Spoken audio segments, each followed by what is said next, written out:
گلگت بلتستان کے انتخابی مہم کے علاوہ چند منتخب مقامات پر جلسوں سے بھی خطاب کریں گی، اور پاکستان مسلم لیگ نون اسٹوڈنٹ موبلائزیشن کا نیا انیشیٹو دوبارہ شروع کر رہی ہے، جس میں ایم ایس ایف کو بالکل نئی پہچان کے ساتھ اور نئی آئیڈینٹی کے ساتھ لانچ کیا جائے گا، تاکہ پاکستان کے نوجوانوں کو مسلم لیگ نون کے اقتصادی پروگرام کے ساتھ جوڑا جا سکے، چونکہ ہم ان کے مستقبل کی جنگ لڑ رہے ہیں۔ اس کے علاوہ 4 سیمینارز ہوں گے صوبائی دارالحکومتوں میں، جس میں پاکستان ڈیموکریٹک موومنٹ کے اغراض و مقاصد واضح کیے جائیں گے، تاکہ لوگوں کو پتہ چلے کہ ہماری جدوجہد کسی اقتدار کی نہیں ہے، کسی کو اقتدار سے نکالنے کی نہیں ہے، بلکہ 72 سال کی جو بھول بھلیاں ہیں ان سے پاکستان کو نکال کے مستحکم کرنے کی ہے۔ تو اس حوالے سے ہم 4 صوبائی دارالحکومتوں میں بڑے سیمینار کریں گے، جس میں اوپینین لیڈرز کو بلائیں گے، جس میں دانشوروں کو بلائیں گے، اور جس میں پروفیشنلز کو بلائیں گے اور ان کے ساتھ مکالمہ کریں گے۔ تو یہ ایک کافی بھرپور ہمارا پبلک موبلائزیشن کا پروگرام ہے۔ اس کے لیے ڈیوٹیاں لگا دی گئی ہیں، کن کی ذمہ داری ہے۔ تو میں تمام صوبائی تنظیموں سے اور ڈویژنل تنظیموں سے امید رکھتا ہوں کہ وہ دل جمی کے ساتھ ان تمام پروگراموں کو ان پہ عمل درآمد کے لیے اپنی بہترین صلاحیتیں صرف کریں گے، اور تاکہ ہم اپنے قائد کو دکھا سکیں کہ جو ان کی ہدایات ہیں ان پر ہم نے کس طرح امپلیمنٹیشن کی ہے۔ انہی الفاظ کے ساتھ اب میں محترم قائد جناب محمد نواز شریف صاحب کو دعوت دوں گا کہ وہ پاکستان مسلم لیگ نون کی سینٹرل ورکنگ کمیٹی سے خطاب کریں۔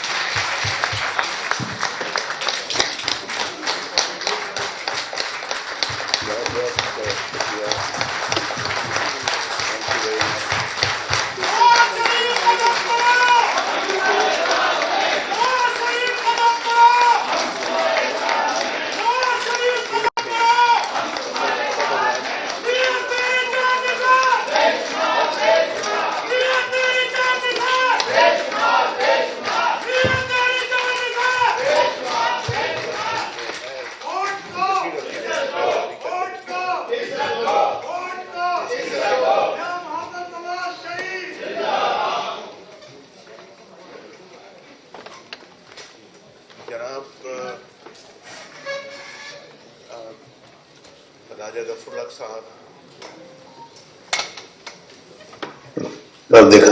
محترم حسن اقبال صاحب،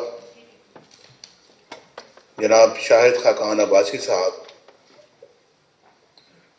معزز اراکین CWC، السلام علیکم۔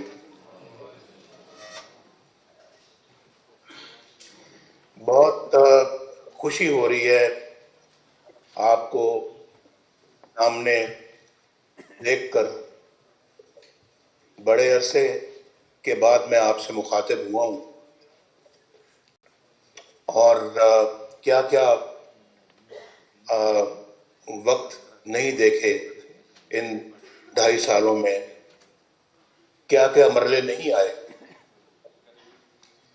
تو اس کے باوجود اللہ کا شکر ہے کہ اللہ تعالیٰ نے آج پھر مجھے آپ سے ملایا ہے، اور میں آپ کو اپنی آنکھوں سے سامنے بیٹھا ہوا دیکھ رہا ہوں۔ اس لحاظ سے تو میں بہت خوش ہوں، لیکن کہتے ہیں نا کہ اور بھی غم ہیں زمانے میں محبت کے سوا، تو جب چاروں طرف ملک کے اوپر نظر ڈالتا ہوں تو دل بڑا غمگین ہوتا ہے، دکھ اور تکلیفیں محسوس کرتا ہوں۔ ہم کیا تھے، کہاں جا رہے تھے، اور آج کہاں ہیں اور کدھر جا رہے ہیں۔ ایک زمین آسمان کا فرق دیکھتا ہوں میں. مجھے سمجھ نہیں آتی کہ آنن فانن ایسا کیوں کر ہو گیا. کتنے خوشحال تھے لوگ 2018 تک. ہماری حکومت 2013 سے لے کے 2018 تک رہی ہے، اور میں آپ کی دعاؤں سے، اللہ تعالیٰ کے فضل و کرم سے اور آپ کی سپورٹ سے میں 2013 سے لے کے 2017 تک میں وزیر اعظم رہا، اور بھرپور طریقے سے میں نے اور میری ٹیم نے جو یہاں پر بیٹھی ہوئی ہے اور جو یہاں پر اس وقت موجود نہیں ہے، مثلا شباب جو اس وقت جیل میں ہے، ناکردہ گناہوں کی سزا میں جیل میں ہے، یعنی محنت کر کے، خدمت کر کے پاکستان کا نقشہ بدل رہے کی بات ہے. کو میں زبانی جمع خرچ نہیں کر رہا، یہ لفاظی نہیں ہے. آپ نے خود مشاہدہ کیا ہے ہمارے کاموں کا اور ہماری حکومت کا. ہمارے اللہ کے فضل و کرم سے جو ہم نے کارنامے کیے ہیں ملک میں، ہم نے تو ہر سیکٹر میں کیے ہیں.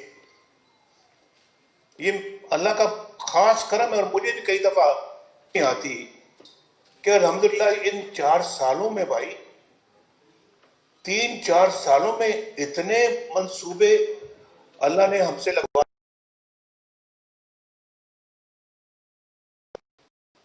دہشت گردی بھی ختم ہو گئی، اکانومی بھی آسمان کی طرف جانا شروع ہو گئی، غربت کا خاتمہ ہو رہا تھا، سوئی گیس بھی آ گئی، یعنی گیس بھی آ گئی، اور روزگار بھی لوگوں کو ملنا شروع ہو گیا. پاکستان G20 میں شامل ہونے کا منصوبہ بنا رہا تھا. G20 آپ کو معلوم ہے نا، دنیا کے 20 سب سے طاقتور ملکوں میں پاکستان نے شامل ہونا تھا. ایشین ٹائیگر تو ہم بن ہی چکے تھے اور اس طرف بڑھ رہے تھے. پورے ایشیا میں اللہ کے فضل و کرم سے، ساؤتھ ایشیا میں ساؤتھ ایشیا کی بات کر رہا ہوں کہ ساؤتھ ایشیا میں ہم ایک کہ ٹائیگر کی حیثیت اختیار کر لی تھی، اور پھر اس طرف ہم بڑھ رہے تھے اور دنیا ایکنالج کر رہی تھی. دنیا بھر پاکستان کی ترقی کی تعریف کر رہی تھی.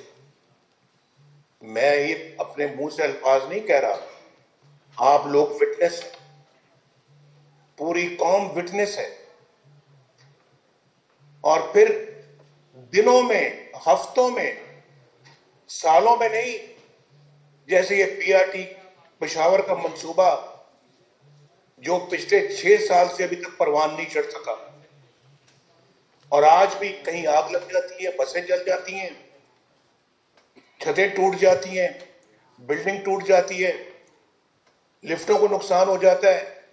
اور کتنا پیسہ خرچہ ہے ہمارے 3 منصوبوں پر جو BRT کے منصوبے ہیں، لاہور، اسلام آباد، راولپنڈی اور ملتان، سب کو ملا لیں، ان تینوں سے زیادہ پشاور پہ خرچہ آیا ہے. میرا یہ اندازہ ہے، شاید کو 5-10% اوپر نیچے ہو سکتا ہے تو ہو جائے. ان تینوں منصوبوں سے میرے خیال میں زیادہ رقم صرف پشاور کے منصوبے پہ لگی ہے، اور آج تک وہ چل بھی سکا. ہم نے اپنے منصوبے 1-1 سال میں، 1.5 سال میں شروع بھی کر دیے، چلا دیے. بجلی کے کارخانے ہم نے 1.5 سال میں مکمل کیے. یہ سپیڈ کبھی پاکستان کی ترقی کی آپ نے دیکھی ہے پہلے؟ کبھی نہیں دیکھی ہوگی. میرا دعویٰ ہے کبھی یہ سپیڈ آپ نے نہیں دیکھی ہوگی کہ اتنے بڑے بڑے بجلی کے کارخانے اللہ کے فضل و کرم سے